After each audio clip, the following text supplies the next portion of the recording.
Hello and welcome to another edition of the Stench of Truth.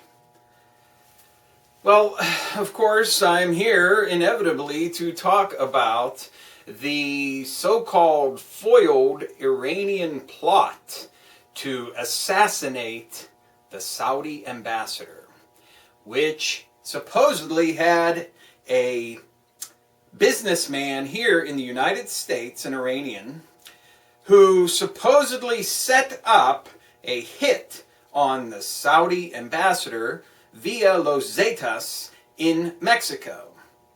And of course, this also draws in supposedly a couple of Al-Quds members who are part of the elite,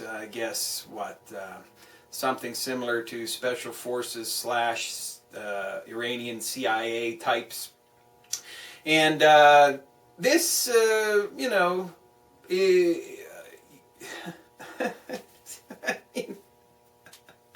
okay. And you have Hilary Clinton, okay, who says, talking about this particular thing, well, I mean, come on.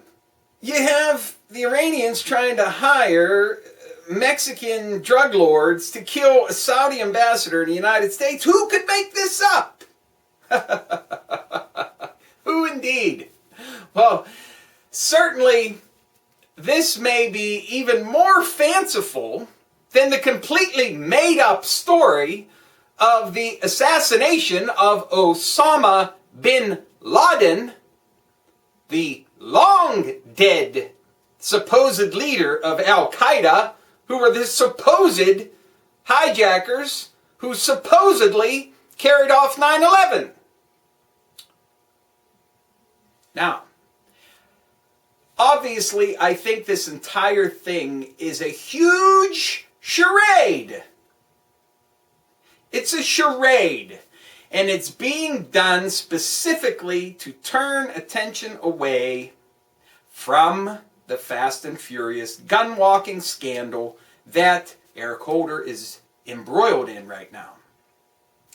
And he is in the line of sight. I'm surprised, quite frankly, that Darrell Issa is actually subpoenaing records and trying to look into this, because for the most part, they support their own. It doesn't matter whether they're Democrat or Republican. If they're both being paid off by the same people, which they all are, they're all on the same side. So generally, they support each other, unless there's another agenda at work here. Now, if Eric Holder is brought down by this scandal, it will definitely be very negative and have a very souring effect on Obama. And Hillary Clinton's commentary comes under a new scrutiny that I want you to think about. Do you remember when I did a video that predicted some major event that was going to happen when Obama released his ridiculous birth certificate that is completely made up and phony? I predicted a major event that would happen, and very shortly thereafter, we had the fake assassination of the long-dead Osama Bin Laden. And I cogitated at that time that perhaps Obama had gone off the reservation, that maybe he's trying to divorce himself from the picture. Well, he can't resign, and he can't do anything. He can't go against his masters, okay? But it is possible. There's only a small possibility of this, but it is possible that he concocted the entire story of getting Osama Bin Laden completely out of thin air. And then, because they are required to keep him in office because he's serving the purpose of the people who pay him, the real masters of the universe, as it were. They want to keep him in office, and they're not going to let him be brought down. They're going to do everything they can to keep him in there because he serves as the perfect foil for the complete destruction of everything good in this country, while posing as a quote-unquote Marxist with a perfect legend behind him. Now, if in fact he did just completely come up with that on his own one day, march in and say, I'm gonna go out there and tell them that we killed Osama Bin Laden.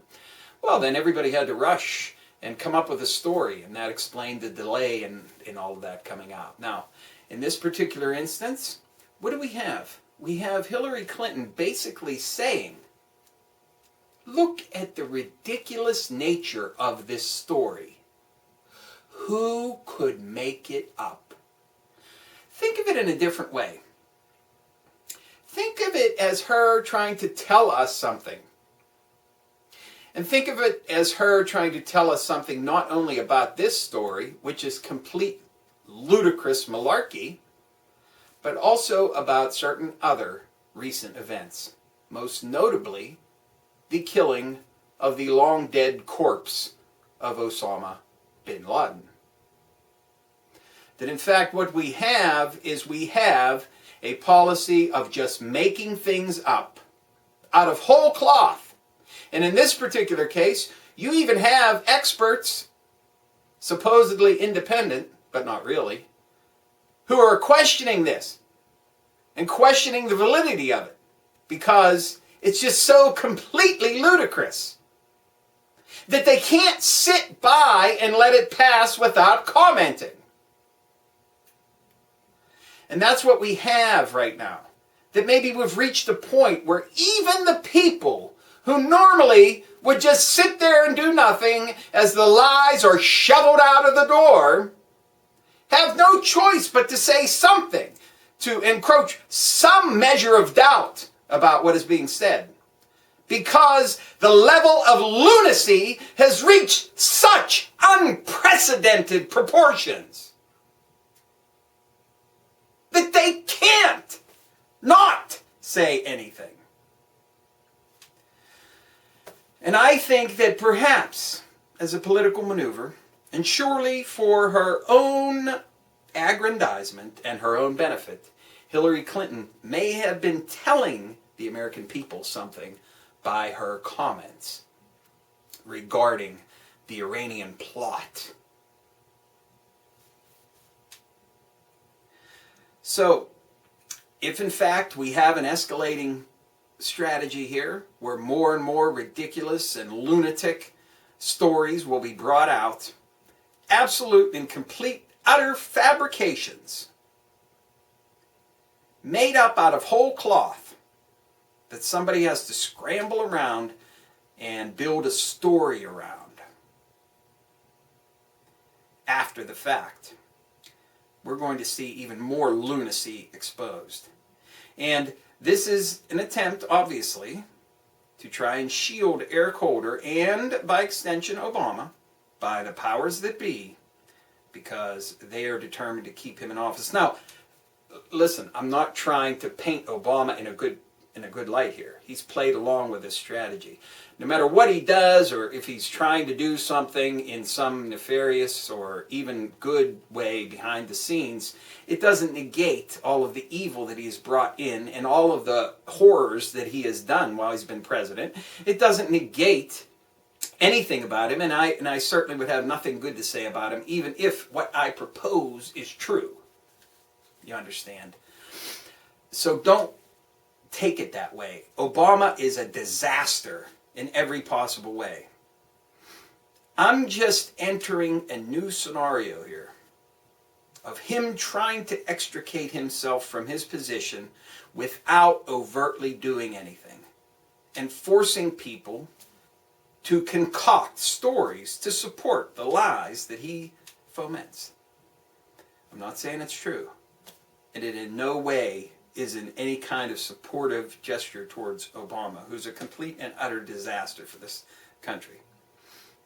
But it does sort of paint an interesting picture of the dynamics of all of the different political factions as they're straggling and fighting for control. So, as another point of view, it could be that the entire administration and the head of the government, which is not the real powers, but the head of the government, the administration, and the various players that are all involved may have been involved in both of these plots. the original ludicrous story of Osama Bin Laden, and the subsequent murder of SEAL Team 6, supposedly, by a guy with a rocket-propelled grenade who just happened to be killed as well, in order to silence any dissent or any possibility of the truth coming out when it comes to that completely ridiculous and ludicrous scenario. And in this case, we may have the same thing, where there is a concerted effort by the powers that be through the entire administration, and it is not an action by Obama himself in an effort to extricate himself from the position that he is in, but instead serving as a way to try and foil his enemies and stay in office. So there are definitely different ways of looking at this. But the important thing, I think, in what we're seeing right now with the so-called Iranian ludicrous idiocy plot that never was, is what Hilary Clinton said about it. Who could make it up? Drawing attention to it. Drawing attention to other ludicrous stories that have been put out there. And certainly you can bet that anything that she is proposing or saying or doing is for her own benefit. And one wonders what that might be. Thank you. Good day.